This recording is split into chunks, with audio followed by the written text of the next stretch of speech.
Welcome to the Nature Advantage podcast, where we explore how we can become more distinctive by nature.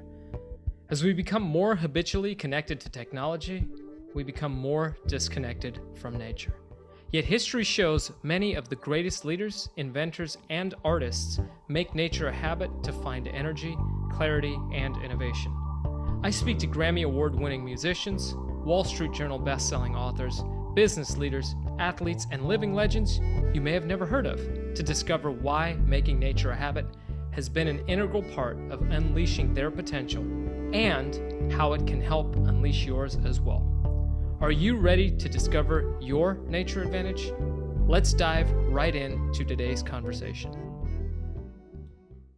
Dov, it's great to see you, my friend. Thank you, mate. It's always a pleasure for you and I to get together. I always love our conversations. Yeah, we always have incredibly vibrant conversations. I'm really excited that we get to share this conversation actually with the world. Everybody doesn't know you as well as I do. I want to just give you the opportunity to share a little bit about who you are and even tell us a little bit about how you've gotten to where you are. God, do we only have a few minutes for that? We only have a few minutes. I'm just kidding on that. Take a little more time. You've got so much wisdom to share. So, take us through, man. Okay, so where I'll start is I speak in the leadership space. I'm a best-selling author. I have two podcasts. One is the Leadership and Loyalty podcast, #1 in the world for leadership and loyalty in the context of Fortune 500 listeners.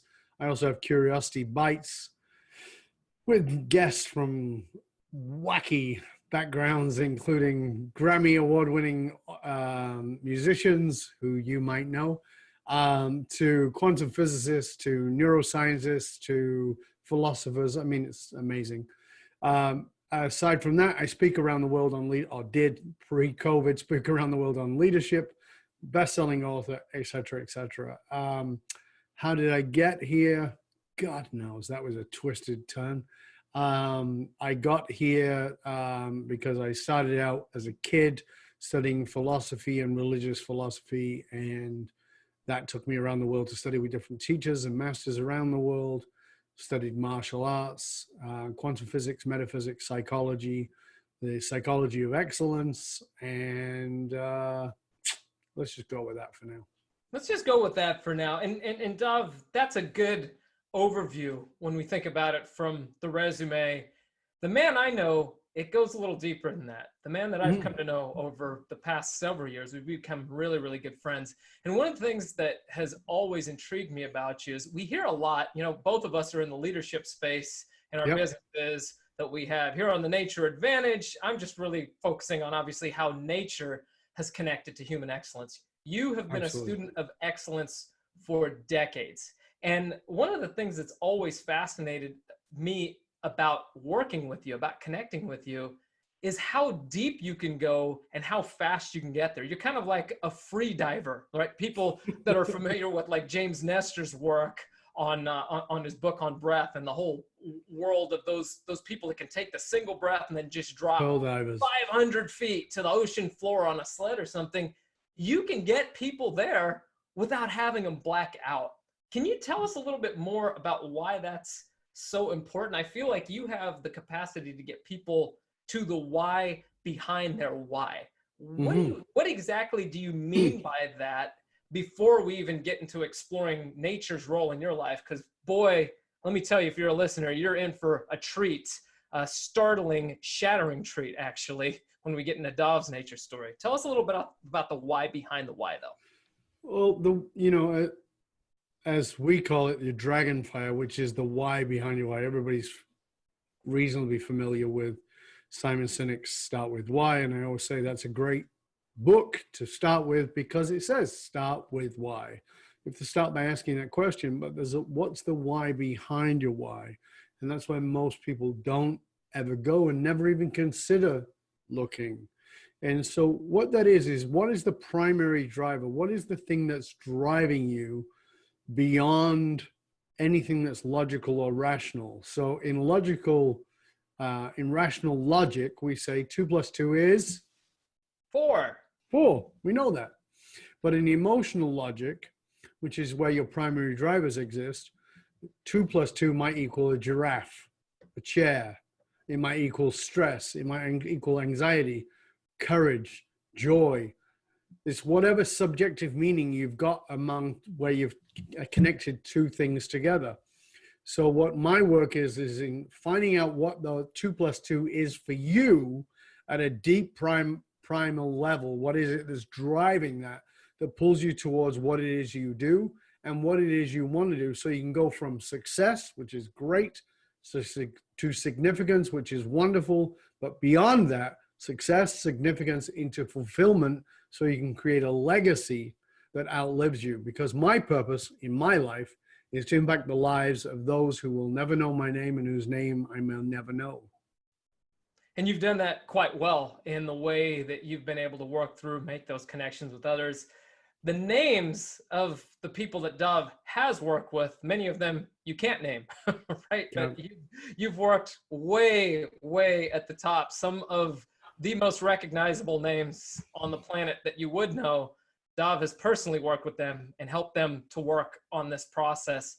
I've had the opportunity to work with you in many, many occasions, spending time with you in Vancouver, working through some of these processes and some of these differences in going through. Now, you've always been fascinated with human excellence. Dov, you've lived, I guess maybe more the simpler question is, can you say where you haven't lived? That might be the simpler question to answer. You've lived around the planet, correct? I've lived in many different places. I was born in the UK. I was born in Northern England. I left there more than 40 years ago. So I've been gone much longer than I ever lived there. From there, I began to travel in order to study. So I was in France and Italy for a short time, and then I was in East Coast Canada. And then from there, I went to Asia and Indonesia, and then from there into Australia, and from there back over into North America.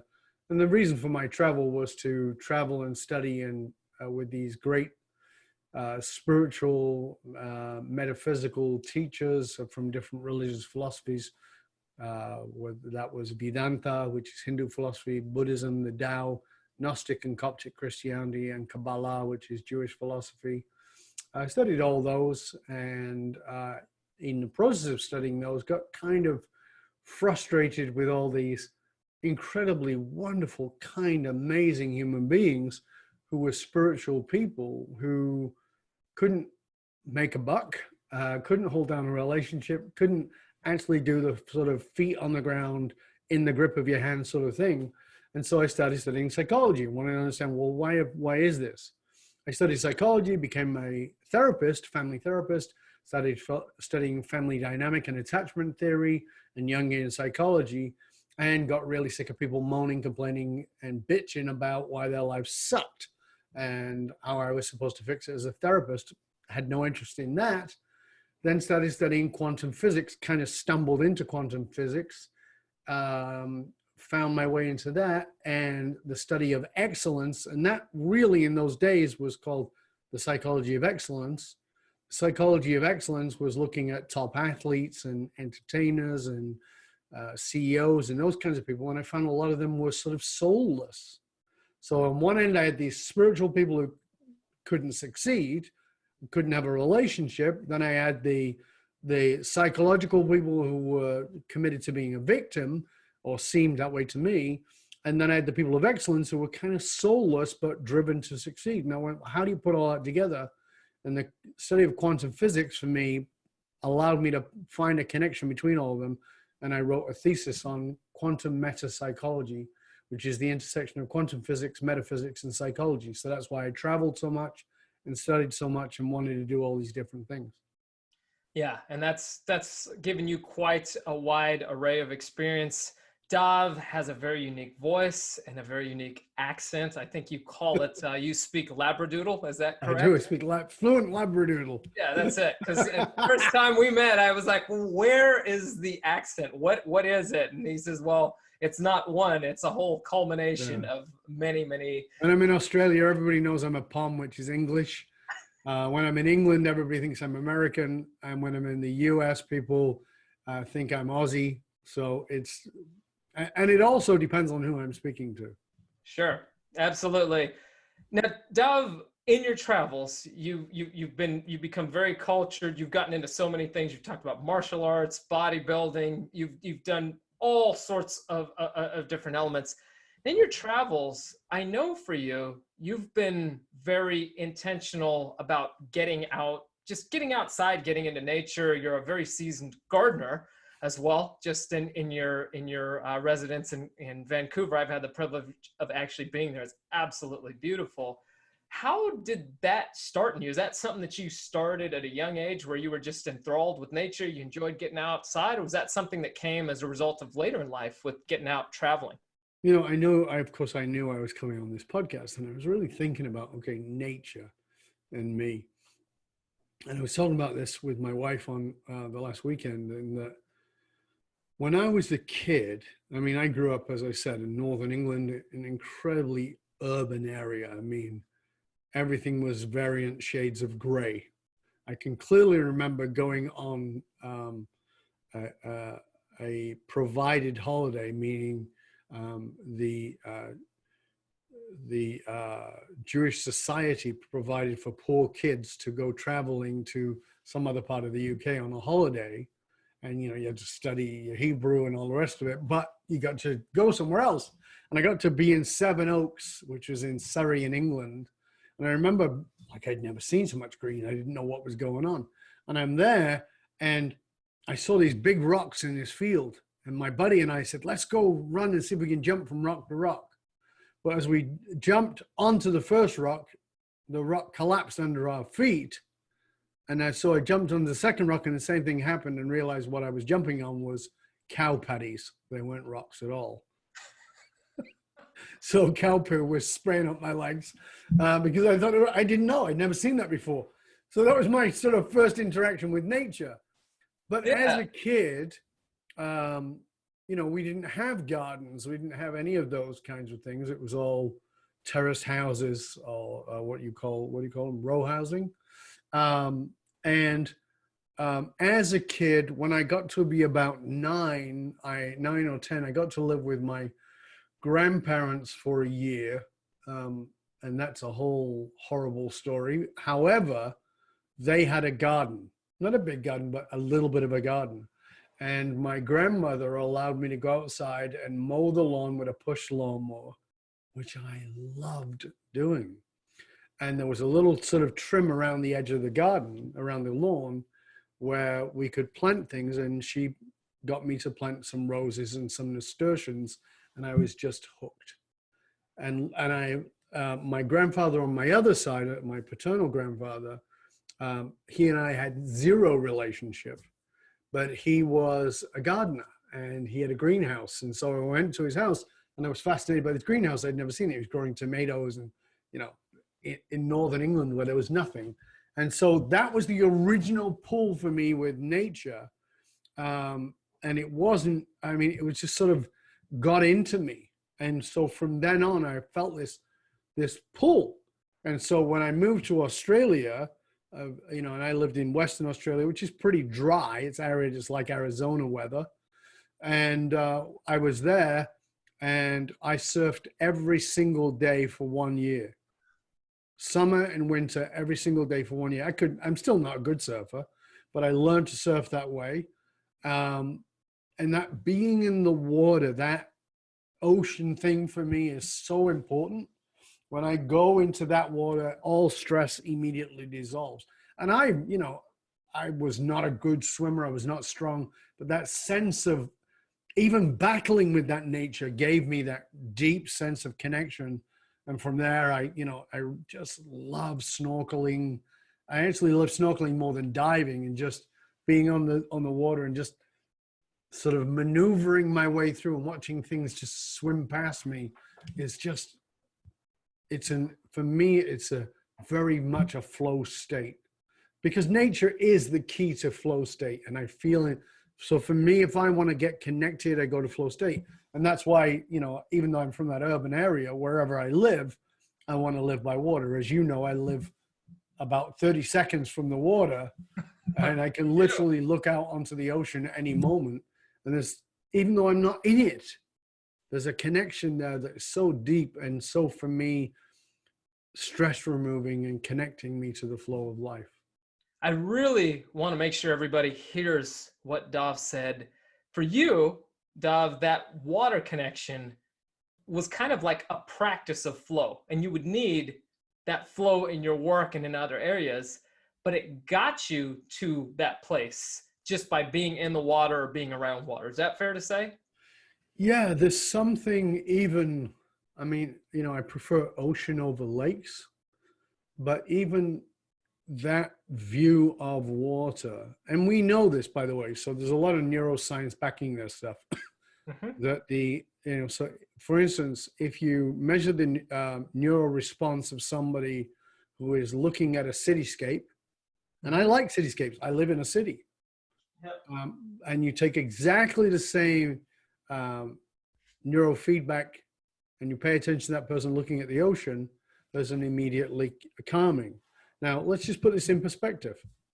73% of your body is made of water. You are naturally in resonance with water. You spend the first 9 months of your life living in liquid. Water is part of our nature. It is our very basic nature. And what we know is that sound and energy and frequency all travel much more efficiently in water. So there is a natural connective element around fluidity and water. And we talk about being in the flow. Well, what is flow? It's fluidity. What is fluidity? It's liquid. So it's this, we are naturally connected to water. And so people say, well, I'm afraid of the water. I'm afraid of swimming. That's learned. Your nature is to be comfortable in water. Babies don't need to be taught to swim. There's a huge amount of research in this. It's fascinating. Yeah. Taking babies who are less than 3 months old and putting them in water, and they're comfortable and they don't sink, they float, because they understand the nature of that. That's where they're supposed to be. But we get panicked because we have parents who impact us with messages like, oh, be careful in the water, you might drown. You know, and we know if you watch children, you know the stuff that my wife and I do around conscious leadership and conscious parenting, is that when a small child falls over, the first thing it does is it looks up at the parent to see the reaction of the parent, because children are reactive. Oh, parents freaking out, I should freak out. Parents like, that's cool, you're okay, get up. Oh, the kid gets up. So it's the same thing with water. We learn that fear, it's a learned response. It's not in our nature at all. Fascinating points there, Dov. And I really want to drive that point home for everybody, that connection to water for Dov, which surfing really brought that out in you. And there is a lot of research on that. There's that great book by, I don't know if you've read it or connected to it, Dov, but Wallace J. Nichols wrote the book Blue Mind, where he actually got really, really deep into some of that research and even ties it into economics of why is it that we pay so much more to live by the water, and then goes into a lot of the science behind it. There is a lot of research that's around that. So it's really powerful. I want to change gears from the surf to the turf for a moment. Yeah. You started with the turf. I did not realize that your initial practice in rock climbing started in cow poop. But thank you. That was a new lesson for me today. Now, you were an avid rock climber for many years. Was. And then you had a pretty profound experience rock climbing. I want to make sure that give you a chance to really share the tale of what happened with you rock climbing that was traumatic, but also opened up some huge new pathways for you in your life by being out in nature in this area. Tell us a little bit about that. Thank you for asking about that, because again, I think it's one of those things that is misunderstood. Yes, I have always, and again, maybe it's because I was born in such a very urban area, but I've always had this pull to nature, and I find nature. I mean, I can remember when I first moved to British Columbia, and I remember I met a girl and she took me for a drive from Vancouver to Whistler, which is where the Winter Olympics were held in 2010. And she was driving a standard vehicle, and I don't think she ever got into third gear because I keep saying, stop, I want to take a picture. because so much beautiful nature on that road. It's like the fjords of Norway. And, you know, just looking at the inlet and the mountains and all that beauty of nature was so intense and spectacular. And so I had that pull, and I had been an adrenaline junkie for many, many years, pulled towards that dynamically feeling alive, which again is part of the flow state piece that I was pulled towards. And as a result, started to learn to climb and then learn to free climb. Now, if you know anything about these things, you probably know that mountain climbing, for somebody who doesn't understand it, seems dangerous, but it's actually fairly safe. You have hooks, you have safety lines, you have all kinds of cool stuff. And then there is free climbing, which is where you don't have the hooks and you don't have the safety lines, but you do have chalk and you have the right clothing, you have the right shoes. And it's considerably more dangerous, but it's still, if you know what you're doing, it can be reasonably safe. I was an adrenaline junkie, and we went to a place called Brandywine Falls in British Columbia, my buddy and I, which is this 200-foot glacial waterfall. It is stunning. I mean, talking about inspired by nature. And we got there, and we're looking out at from the top, looking down at this waterfall, and like, wow, this is so amazing. Let's see if we can hike down. There is no path down. Let's see if we can hike down. So we managed to hike down, about a 45-minute hike. We get down to the bottom, and I get there. And of course, being an adrenaline junkie, I said, let's see if we can get behind the waterfall. See, because every waterfall falls off a cliff and there's a gap. So this 200-foot waterfall has come down, rushing at high speed off the glacier, twisting and turning, and then plummets over the edge of the cliff. And we decide that we're going to battle this 70-mile-an-hour spray to see if we can get behind it across the total wet and slimy rock in running shoes, totally not equipped, but we do get behind that. And now here's one of the things that people don't understand about nature. Nature provides us with negative ions. Negative ions charge the body positively. So we actually, like, the stress relief is amazing. So we get behind that, and I feel like I am Superman. Literally, if I could put my arm out, the waterfall would have ripped my arm off. That's how, you know, close it is and powerful it is. But we come out on the other side, and I just felt like Superman. I can do anything. So I said to my friend, let's not hike back. And he's like, what, we're going to take the elevator? Of course, he's joking. And I said, no, let's free climb. Soaking wet, no chalk, the wrong shoes, and definitely not the right clothing, no safety lines. And in about 120 feet, which is about 12 stories, I reached for a rock. That rock dislodged a bigger rock that, bam, hit me in the face and sent me hurtling down at maximum velocity onto the boulders below, not rocks, boulders. Bam, and smashed me to pieces. And I can tell you the gory details of what happened. You don't need to know them. But what I can tell you is I was dead. My buddy scrambled down to see me, and I, for some reason, was able, and it's interesting because you should know that my jaw was shattered into 5 pieces, 3 at the bottom, 2 at the top. So I should not have been able to speak in any audible or understandable way, but somehow he worked out that I said, move me. And we all know you don't move people who've fallen onto their back. But he did. He picked me up and he moved me. I was 185 pounds of lean muscle mass. I was a bodybuilder, and I was in really great shape. And he picked me up and moved me just a few feet. And within seconds, the rock face collapsed and buried the spot I was in. It took me about 3 hours to get out. I did get out. And when I got to the first hospital, they said that I was basically too messed up for them to deal with it. It was a mountain hospital. They'd have to ship me to the city. They shipped me to the city. The original x-rays said I had a broken neck, broken clavicle, several broken ribs, possible broken back, and broken leg. When I got to the second hospital, nothing was broken below my face. No, that wasn't a mistake. They didn't make a mistake with the first x-rays because they were clear. But something certainly did happen between the hospitals. So that was my interaction with nature at a very profound level, because that moment was the potential, and I underline the word potential, turning point of my life. Not the turning point, but the potential turning point. Wow, Dov. I knew that there was a lot that happened in that moment. I got details today that I didn't even know from past conversations on this. This has hair raising on my spine, man, just listening to that. What pivots in life changed? What opened up for you after that experience? Because you were, as you mentioned, you were an adrenaline junkie. You were pursuing nature, getting into that flow, getting the negative ion charge to positively charge our body. And that continued to escalate you.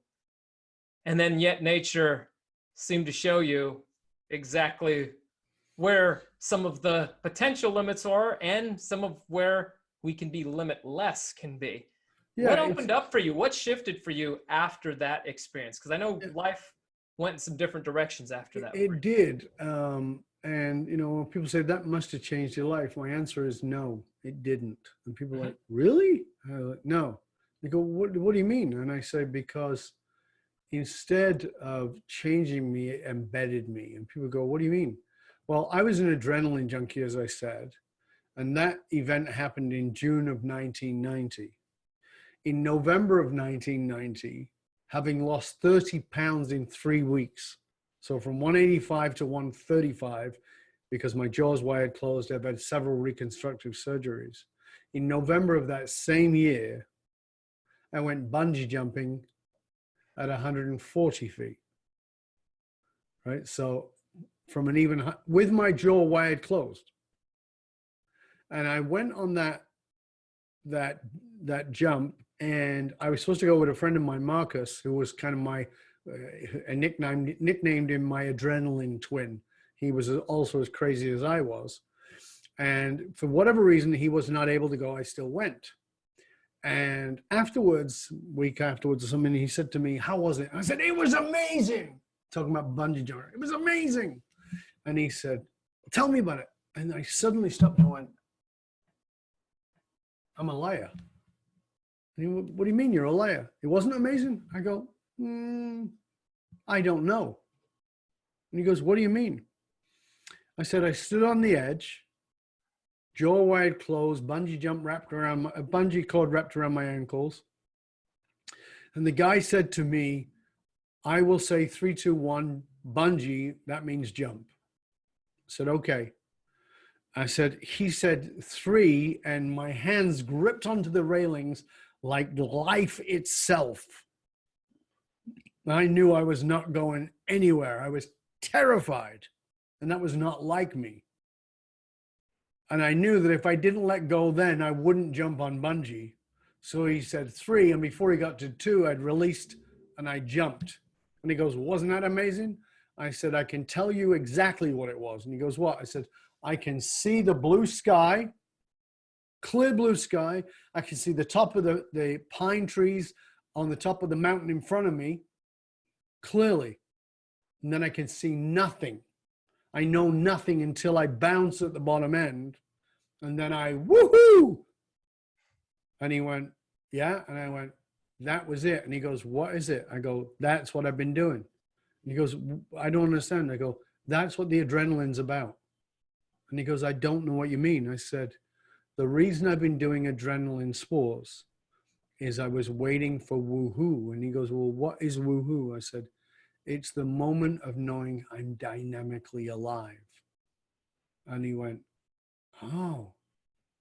I said, I'm done with adrenaline sports. And he goes, what do you mean? I go, my commitment now is to live there, to live in the woohoo, to live at that edge of being dynamically alive. That was the actual decision, not the fall in the gym. The decision, again, not the change. So the pivotal moment is the moment of the fall.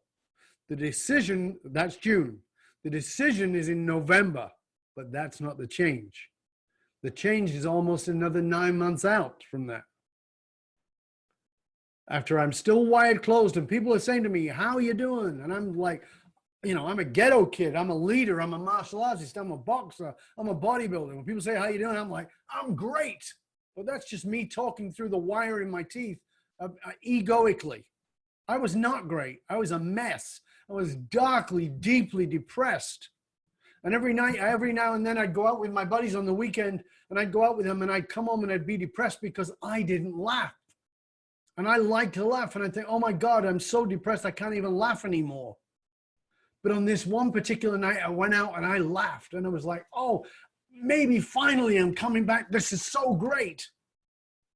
And I walked into my house in a great mood, opened the door. And as I opened the door, the light from outside went across the kitchen floor and I could see garbage festooned everywhere. There was empty cans and litter and kitty litter and meat wrappers. And it was just horrible and it smelled bad. And I went from being in pure joy to being in pure rage. And I went marching through the house looking for the culprit.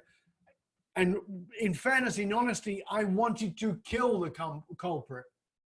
And I walked into the living room and there on the couch was the culprit curled up and all comfortable. And I lifted my hand to smash. And halfway down realized that's not who I am. And I stopped. And I put my hand down and I scooped up my cat in my hands and took it into my arms. And interestingly, the cat was dead. The cat that had done that mess had died directly after.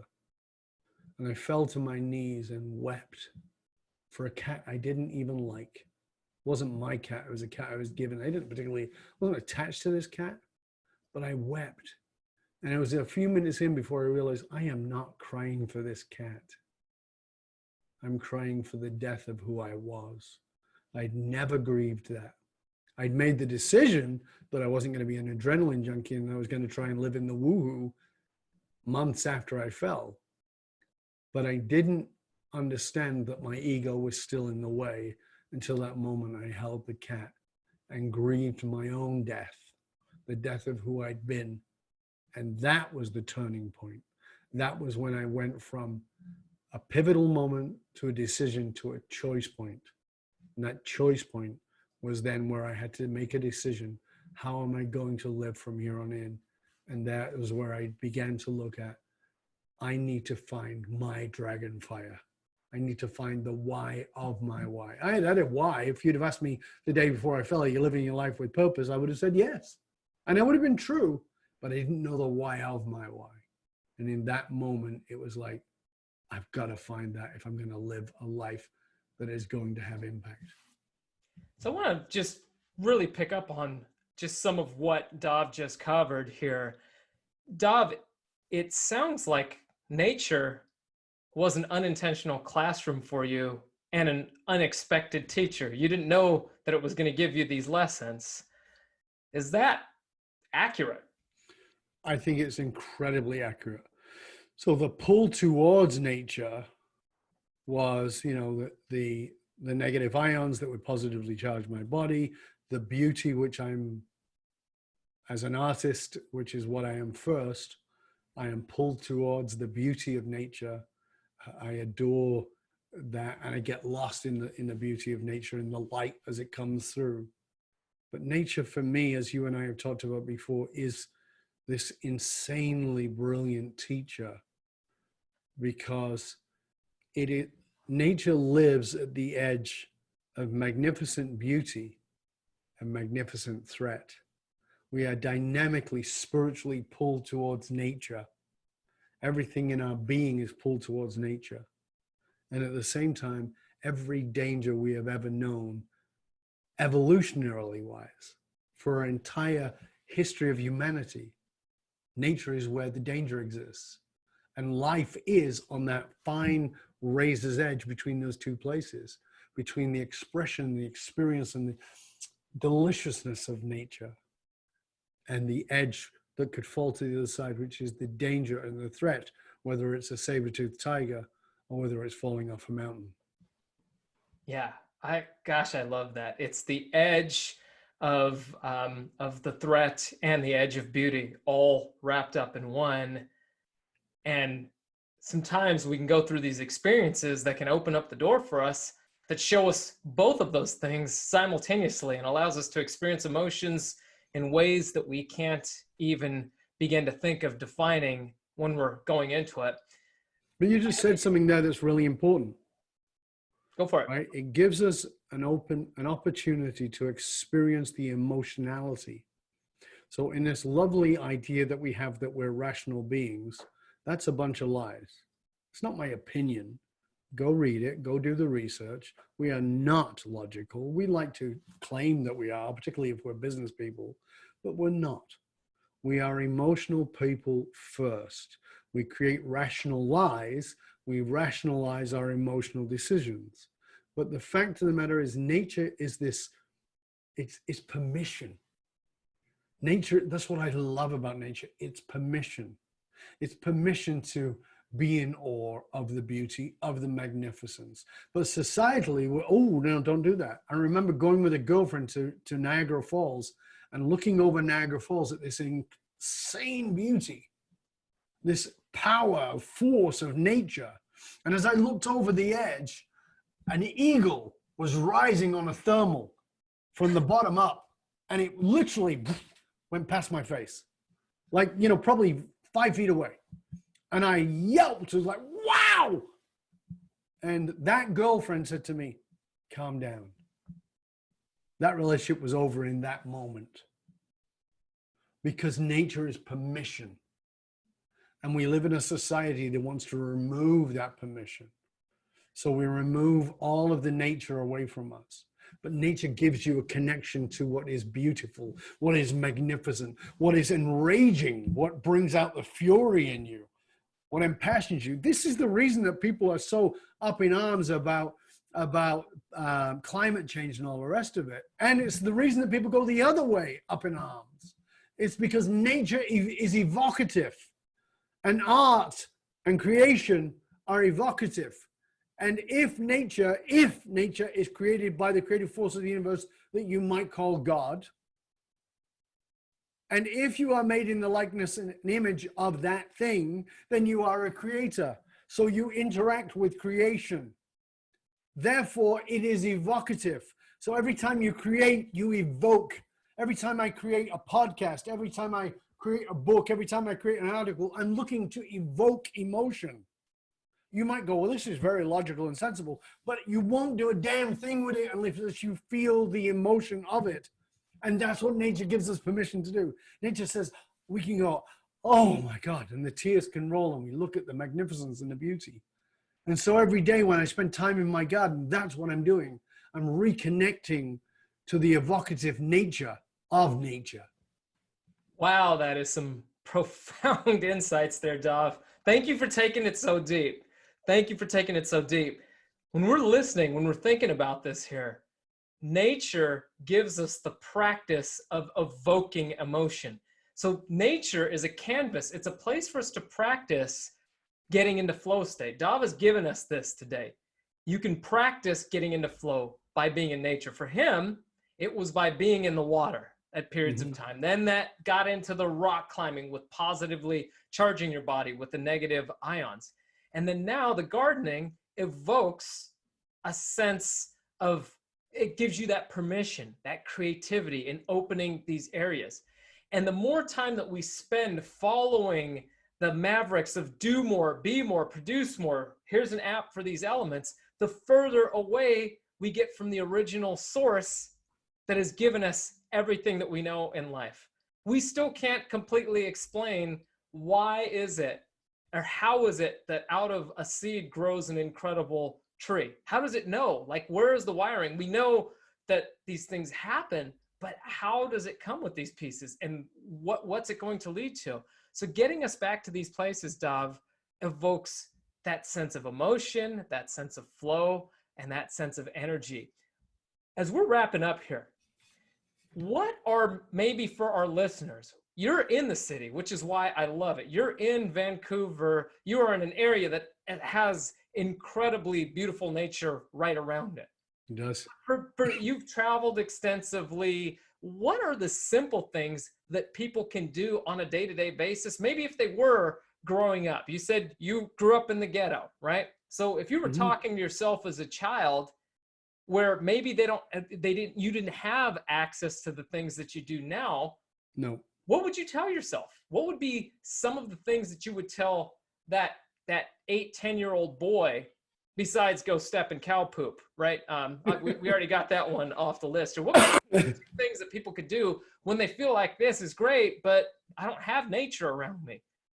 I think that's not true, but I want to hear what you have to say. Well, I that's exactly what I was going to say. Nature is always around you. So, you know, as a kid, you know that one of my podcasts is called Curiosity Bites. And as a kid, I was and have remained, thank goodness, fiercely curious. The nature of under the rock, the nature of literally looking at what's called wood lice and brick lice that live between bricks and mortar. I would literally pull those things apart and examine the insects, would look at the nature, would be fascinated by that nature that was always around me. The nature may not have been as beautiful as I'm surrounded by now, but there is nature there. So again, part of the challenge is this: we as humans, we love to categorize things as right, wrong, good, bad, black, white. That's a trap. That's always going to be a trap. What we have to look at is, where is the beauty in the ugly? Where is the ugly in the beauty? Where is the black in the white? Where is the yin in the yang? Where is the right and the wrong? Where is the wrong and the right? By that, we remain curious. So for me, I would find beauty in watching these little damp bugs, you know, scatter as I lifted up a rock. I would go to the banks of the Irwell River, which my friend Tony Cohen and I laugh about because he remembers it too.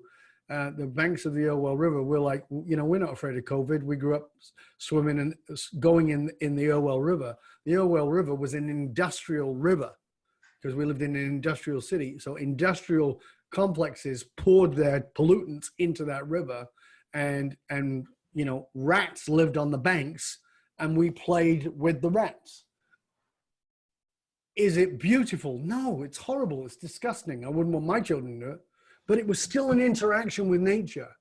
I had to find that interaction with nature. And I would find that interaction with nature by looking up at the clouds and making animals out of the clouds. And, you know, the thing is that we remove ourselves. And I ask people to just remind yourself, because, you know, you talk about nature, and I think that that's so vastly important. And the piece I would like to add to it is that nature is creation, and we are all artists. We are creators. So it is your nature to create, but you cannot create without observing creation. You are catalyzed into creation by creation. And where do you find the most creation? Is in nature. Because nature has evolved, and we are evolving creatures who cling to certainty. This is the dichotomy of human beings. We cling to what is certain, and we desire which is uncertain. Nature is in a constant state of evolution. You may not notice the change between the seed and the tree because it's so slow. You may dig up the seed and say, well, why isn't anything happening? But just because you can't see it doesn't mean it's not happening. And this is how we have to learn to be with life. Nature is the teacher of patience. Nature has its 4 seasons. This is why we need to understand that to understand life, we must stop and pay attention to what is going on in front of us, because there is nothing that is stagnant, even in that which appears to be stagnant. In the winter, there appears to be nothing that is alive. There's a story in my book called Don't Read This, Your Ego Won't Like It. And I talk about traveling into Australia, up into the desert. And I'm traveling up into the Nullarbor, and we drive through this place, and I drive through this place. It's totally desolate. It's a desert, and there are several trees that look like they've been dead 100 years. I mean, they don't look like they died last week. They look like they've been dead 100 years. There's nothing. You know, there's the tumbleweeds going through, and it's screaming hot. And we went up further north. We went up through Pemberton, and we're up in the northwest there. And as we're up there, while we stayed over at a friend of mine's house, there was a flash flood that came through. And these flash floods would come through like a massive storm of rain, and it would drop equivalent of about 12 inches of rain. And you would come back 2 days later and you wouldn't know because it would be bone dry. So we came back 2 days later and it was bone dry, except that it was filled with flowers. How did this place that had nothing, it had no rain for several years, go from being nothing to being a bed of flowers, to trees that had green on them? How did that happen in just 2 days? Because nature is life. Just because you can't see it doesn't mean it's not real. The truth of trusting your own creativity, the truth of trusting the nature of your divine being, is understanding that, like nature, you don't always see it until it results. It doesn't mean it's not going on. We are artists who live in sync with nature, and nature is teaching us every single day. That's why I love to go out in my garden. People say, but you were out in the garden this morning. Has it changed? Vastly. Wow. Wow, Dov. That was just brilliant. We are artists, and nature is constantly creating. Nature is that teacher that is providing so much for us. So many good points for anybody that's tuning in today. Dov, I want to thank you for showing up on the Nature Advantage. The nature, you've clearly tapped into nature in it as an advantage for yourself personally, and I know this personally as well for many that you serve as well. It has played a key role in your life and how you serve others, and how it's impacted that. And I'm really, really grateful for that. Dov, can you tell our listeners more about where they can find out about you and the work that you're doing? Thank you. Yeah, you can find out more about me, my Patreon channel, my podcasts, my medium outlet for the Dragon's Path, the Dragon's Lair on Patreon. All of those things can be found at dovbaron.com. And it's interesting just to say this, you know, because you talked about the why of the why, my work in the Dragonfire. But if you really want to understand it, it's understanding this, that you have a mind, and your mind is logical and rational. It says the path is this way. But nature teaches you that that's not true. Water is the element that is the softest of all the elements. Yet nature, the nature of water, finds a way. It will twist and turn and find a way. That is what great leadership is. Great leadership is not about forcing your way through. It is drip by drip, finding the best path. Nature is the great teacher of leadership. So if you want to find out more about me, you can go to dovbaron.com. That's DOVBARON.com. You can find out about my podcasts. You can find out about my courses. You can find out about our Patreon channel, The Dragon's Lair. You can find out about all the things that we offer at dovbaron.com. And I want to thank you, Darren, for having me on the show. It was an honor and a pleasure. And I want to thank you, dear listener, for tuning in, for taking the time, for committing the energy and the effort and the commitment to be here and to pay attention. And hopefully that you've gained some value from this. And here's what I would love for you to do.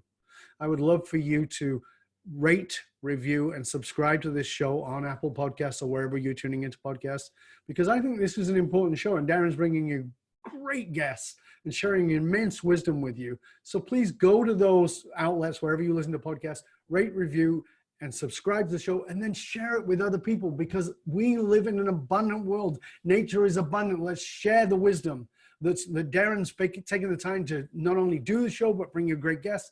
Put it out there. And if I can be of assistance to you, you can write to me personally at dov@dovbaron.com, and I'll help you in any way that I possibly can. But please get the show out there, share it with others. Dov, thank you so much for joining in today. And you've really just blown my mind, and I think all of our listeners' minds, in terms of your unique nature advantage and given some really practical, tactical ways that people could get into and moving the needle on that. Thank you so much, my friend. It's a pleasure as always. Thank you, my friend. A pleasure and an honor to be here. Thank you for tuning in to this episode of The Nature Advantage, and for subscribing and rating and sharing the show with anyone you know who will benefit by tapping into their very own nature advantage. The Nature Advantage is made possible by our three incredible sponsors: the Victor Wooten Center for Music and Nature, the Cure for the Common Life podcast with Joseph McClendon III, and 34 Strong. Be sure to check out information on our sponsors in the show notes below. We want to thank you for tuning in, and we will catch you on the next episode. I'm your host, Darren Veresami, and leave you by asking, how will you collaborate with nature this week? I'm out.